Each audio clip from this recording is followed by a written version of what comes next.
The Democrats are clearly panicking about the gubernatorial race in New Jersey. All you have to do is take a look at their actions. According to the New York Post, fearing Ciattarelli upset over Sherrill, DNC pumps more money into New Jersey governor's race after already dropping $3 million. Now, that might not sound like a big deal, right? Because the DNC and the RNC, they usually pump money into local and state races. But this is particularly notable because the DNC has already put $3 million in. They're about to put in an additional $500,000. They're calling in Barack Obama at the end of the month.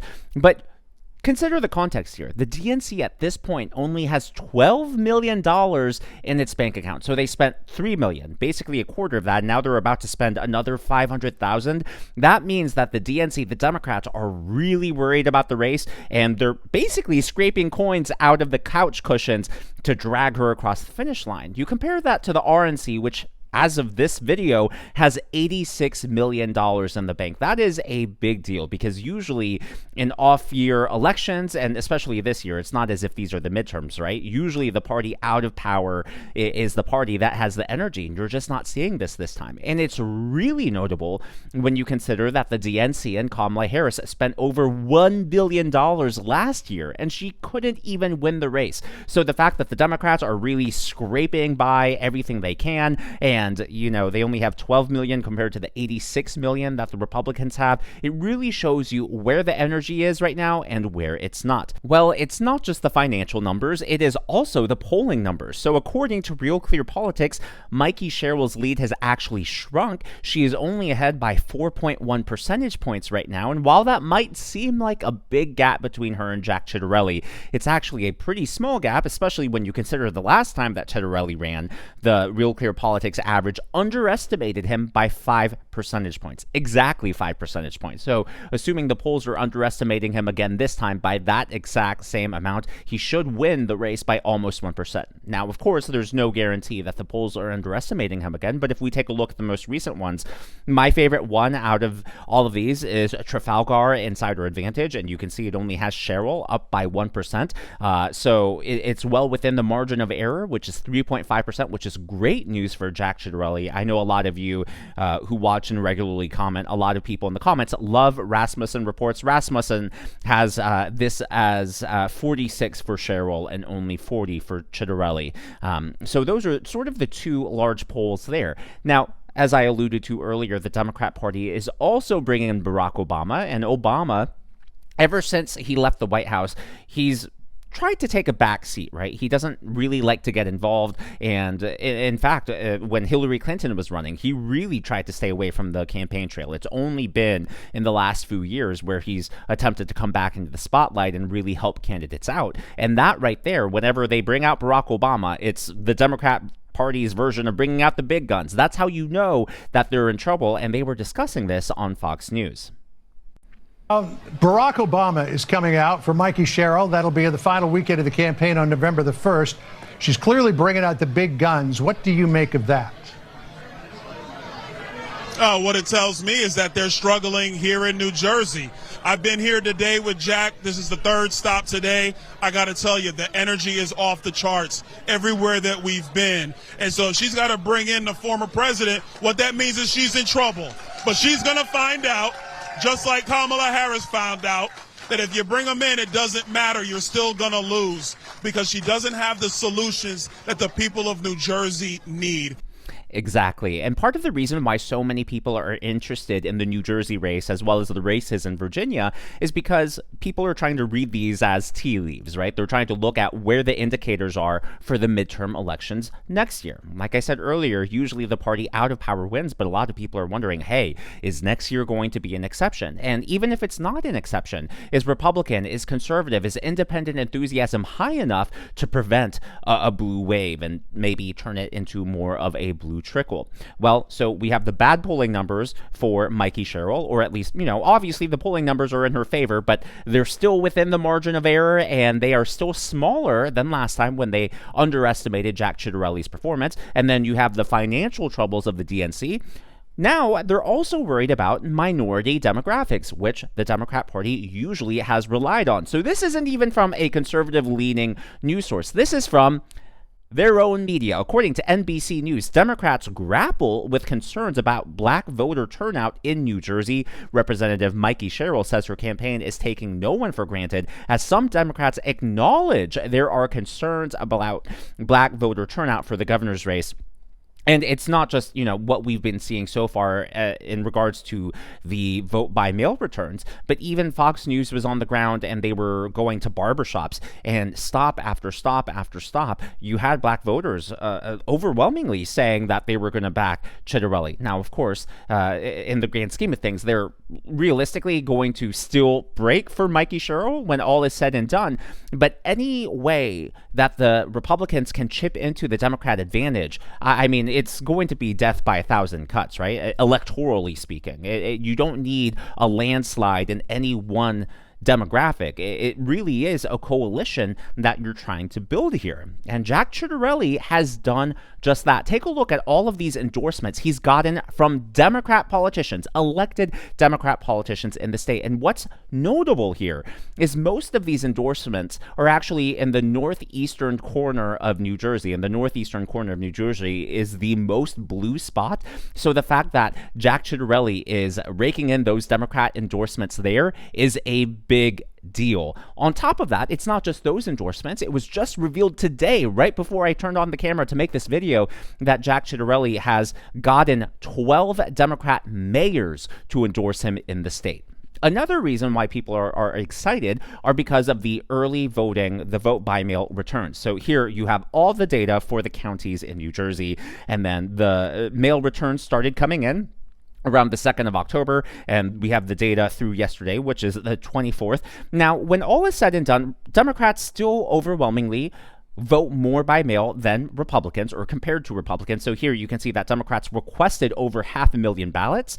This is the light blue shaded area, vote by mail requests, and Republicans didn't even break 200,000. But over on the very right side columns, you can see that the return rate is pretty even. Democrats are returning a little higher, 52% of people who requested a vote by mail ballot that are Democrat have returned their ballots, compared to only 51.51% of Republicans. Now, that might look like bad news because on the surface, yes, Democrats have voted by mail more. Yes, they are returning them by mail more, but Democrats didn't actually flip that until just 2 to 3 days ago. So since October 2nd, Republicans were actually leading, not in regards to the hard vote numbers, the hard ballot numbers, but by the return rate. And that is a big deal because Republicans historically in New Jersey have never led Democrats in the return rate. So a lot of people have been trying to read into that, saying this is indicative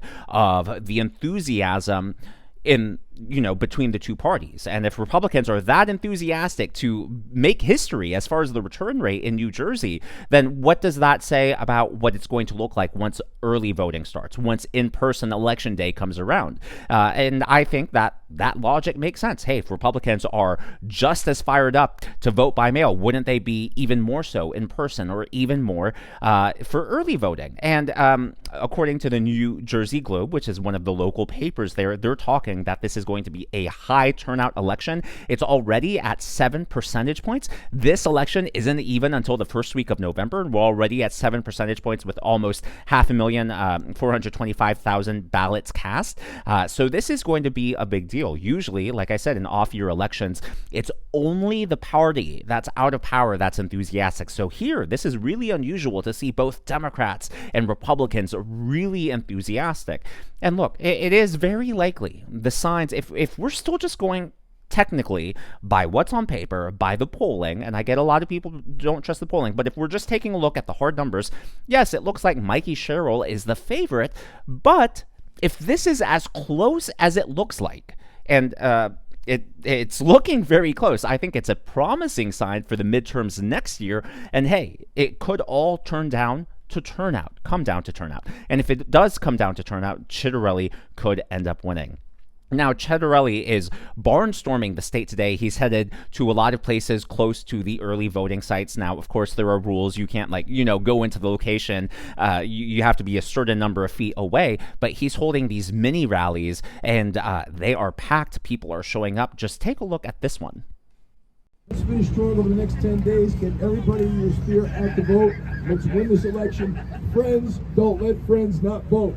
That's right. So let's get out there, make it happen. I want to win Passaic County. Let's win Passaic County.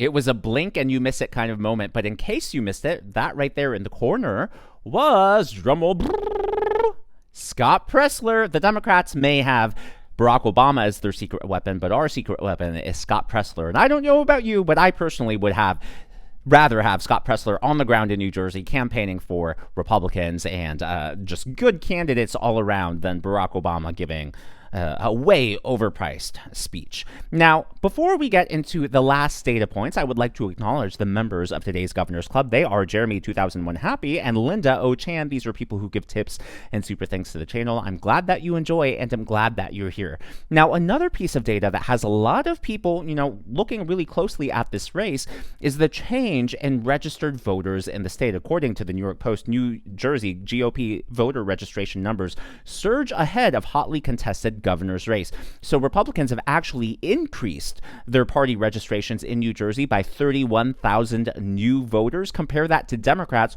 who've actually been losing registrations. There are actually 11,000 fewer registered Democrats in New Jersey right now than there were in the 2024 election. While that might not seem like a big drop, it definitely is not the trajectory that you want to be on. Last but not least, there is an X account that always turns back on during election season, and they somehow get data before everyone else does, and it's always been spot on. So even though they're not one of the huge X accounts, they're ones that I really like to go to because, like I said, they've always been spot on. I haven't seen a situation yet where they've said something and then it turns out that that's not the case. But according to them, Ocean County, the early voting turnout is set to match what happened in 2024. Trump won this county by 36 percentage points. Monmouth, seeing long lines, but they don't have any, official data or projections there, but it is a good sign. And then Sussex County, they're expecting the turnout today for day one of early voting to match 90% of what they saw in 2024. So again, off-year elections are usually in the doldrums. Usually it's just the party out of power that's energized.